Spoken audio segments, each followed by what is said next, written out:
Gehlot governor और गदर इसलिए क्योंकि अब तमाम विधायक राजभवन पहुंच चुके हैं। राज्यपाल से मुलाकात की मुख्यमंत्री अशोक गहलोत ने। राजभवन पहुंचा मरुधरा का संग्राम। राजभवन में कांग्रेसी विधायक धरने पर बैठ गए। राजभवन के लॉन में विधायकों का धरना चल रहा है। राज्यपाल से विधानसभा सत्र बुलाने की मांग कर रहे हैं। राज्यपाल के खिलाफ विधायकों ने नारेबाजी भी की।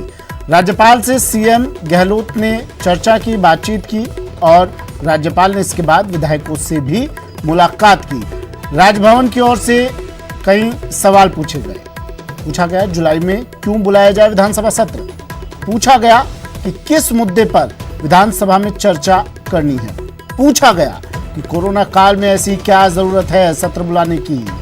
पूछा गया कि जुलाई में क्यों बुलाया जाए विधानसभा सत्र।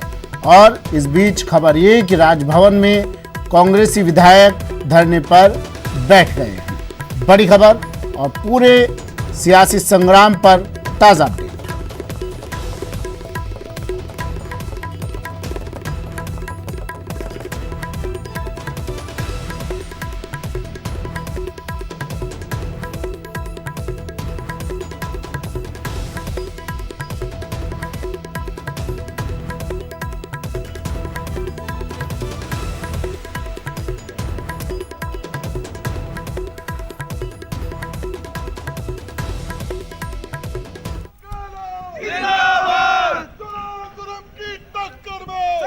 चार तस्वीरें टीवी स्क्रीन पर।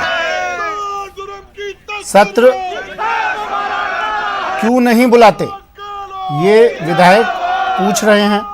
अशोक गहलोत खेमे के विधायक जो पहुंचे हैं यहाँ पर, वो यही सवाल पूछते हुए यहाँ धरने पर, राजभवन में धरने पर बैठ गए कि भाई आखिर सत्र क्यों नहीं बुला रहे। जब बार बार कहा जा रहा है तो बुला लिया जाए। दूसरी तस्वीर देखिए, काफी अहम तस्वीर है। दूसरी तस्वीर, हालांकि आप इस तस्वीर को दूसरी या तीसरी बार इन दिनों में देख रहे होंगे। राज्यपाल से मुलाकात कर रहे हैं मुख्यमंत्री अशोक गहलोत। नारेबाजी इन विधायकों ने की राजभवन में।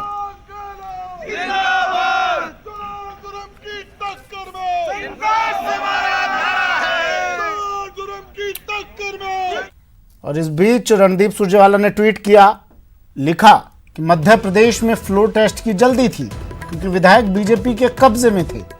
राजस्थान में फ्लोर टेस्ट नहीं कराएंगे क्योंकि विधायक कांग्रेस के साथ हैं। लोकतंत्र का चीरहरण जारी है। #राजस्थान।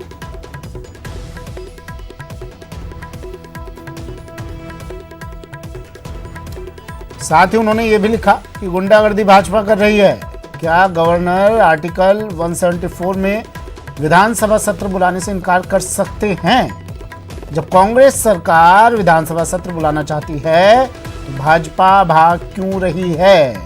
कब तक जनमत का चीरहरण करोगे? रणदीप सुरजेवाला, कांग्रेस नेता, ट्वीट के जरिए अपनी बात अब तमाम कांग्रेसी नेता और बीजेपी नेता रख रहे हैं। मध्य प्रदेश में फ्लोर टेस्ट की जल्दी थी लेकिन राजस्थान में नहीं, ये बात कही रणदीप सुरजेवाला ने ट्वीट के जरिए। एक और ट्वीट देख लीजिए, ट्वीट वॉर जारी है। प्रदेश प्रभारी अविनाश पांडे ने भी बीजेपी पर हमला बोला। ट्वीट किया, लिखा, सत्य, जनता और संख्या हमारे साथ है। भाजपा द्वारा लोकतंत्र की हत्या के प्रयासों के खिलाफ हमारी इंसाफ की मांग जारी रहेगी। सत्यमेव जयते।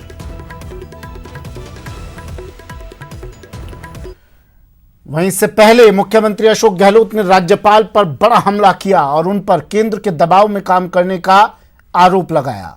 सीएम के वार पर बीजेपी के प्रदेशाध्यक्ष सतीश पूनिया ने सीएम पर पलटवार किया। जिंदगी जीवन बचाने की चुनौती हमारे सामने है। ये भयंकर महामारी है कोरोना की। लड़ने का वक्त है। शानदार हमने मैनेजमेंट किया। पूरे देश में वाहवाही हो रही है। ऐसे माहौल में सरकार को टॉपल करने का षड्यंत्र करने में बीजेपी की भूमिका जो है, आप समझ सकते हो किस नीचे स्तर पर जाके राजनीति देश में हो रही है। डेमोक्रेसी खतरे में डाल रखी है। इनकम टैक्स के, ईडी के, सीबीआई के छापे ऐसा नंगा नाच कभी देखा नहीं है देश के अंदर जो आज देखने को मिल रहा है। मैं कहना चाहूंगा महामहिम राज्यपाल महोदय को, हम सब आ रहे हैं अभी एक साथ में राज्यपाल राजभवन के अंदर, उन सबसे सामूहिक रिक्वेस्ट करेंगे कि आप दबाव में किसी के नहीं आए। आपका संवैधानिक पद है, शपथ ली हुई है, अपनी अंतरात्मा के आधार पर शपथ की जो भावना होती है उसका आधार बना के फैसला करें, वरना फिर हो सकता है कि पूरी प्रदेश की जनता अगर राजभवन को घेरने के लिए आ गई तो हमारी जिम्मेदारी नहीं होगी। अपनी गलती को छुपाने के लिए बात है।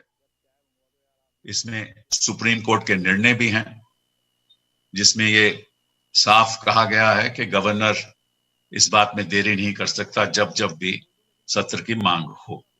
ये गवर्नर साहब का कर्तव्य है। लेकिन मैं समझता हूं कि पिछले कुछ सालों में लोकतंत्र की जो डेफिनेशन है, परिभाषा है, वो बदल चुकी है। आज लोकतंत्र की परिभाषा में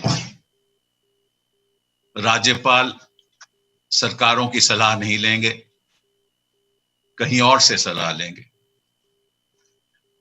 और इस देश में जो चुनी गई सरकारें हैं उसमें राज्यपाल गिराने में मदद भी करेंगे। और जिस दल को बहुमत है उसके कुछ लोग एक प्राइवेट चार्टर प्लेन में बाहर ले जाएंगे, वहां उसको होटल में ठहराएंगे और वहां लेन देन की बात होगी और सरकारें गिराएंगे। मतलब कि जो लोकतंत्र की जो नई परिभाषा है उसमें चुनी हुई सरकारें गिराना, उसमें लोगों को लोभ देना, चाहे वो पैसे का लोभ हो या कोई और लोभ हो, और इसी तरीके से उस बहुमत को अल्पसंख्यक में बना देना, माइनॉरिटी गवर्नमेंट बना देना और सरकार गिरा के अपने मुख्यमंत्री को शपथ दिला देना। आपको याद होगा कि महाराष्ट्र में क्या हुआ था। यही हुआ था कि प्रेसिडेंट रूल लागू था लेकिन फिर भी गवर्नर ने सुबह 4-5 बजे उठकर किसी को शपथ दिला दी। उसका नतीजा आप जानते हो क्या हुआ। मध्य प्रदेश में क्या हुआ। तो गहलोत गवर्नर और गदर, और इस गदर को दूर